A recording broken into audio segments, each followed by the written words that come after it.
এক বনে এক সিংহ ছিল। সেই ছিল সেই বনের হর্তাকর্তা, মানে রাজা আর কি।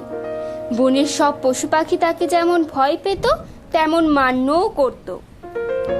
একদিন সেই সিংহ বনের মধ্যে নাক ডেকে ঘুমাচ্ছিল, আর একটা ইঁদুর দৌড়ে দৌড়ে যাচ্ছিল।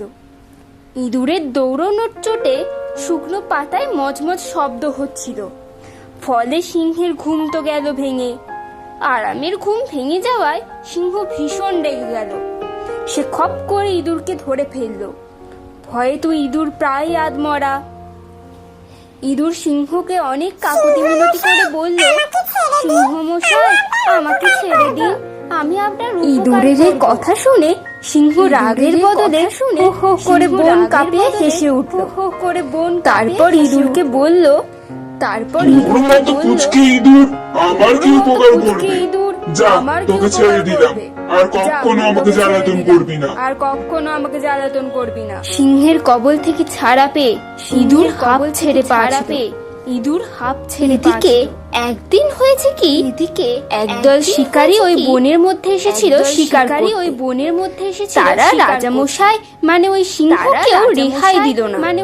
শক্ত এক জালে তাকে বন্দি করে গাছের সঙ্গে বেঁধে ফেলল।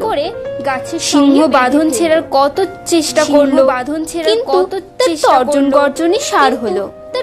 তবে তার বন কাঁপানো গর্জনে একটা লাভ হয়েছিল। সেটা হচ্ছে তার গর্জন শুনে সেই ইঁদুর এসেছিল। আর তারপর তার ধারালো দাঁতে সিংহের বাঁধন কেটে দিয়ে সিংহকে বলল, মনে আছে আমাকে পুচকে বলে তুমি একদিন তুচ্ছ তাচ্ছিল্য করেছিলে? এখন দেখলে তো ছোট্ট ইঁদুরও তোমার উপকার করতে পারে। কাউকে ছোট বা দুর্বল মনে করে অবহেলা করা উচিত নয়। সবাই কোনো না কোনো দিক থেকে সাহায্য করতে পারে।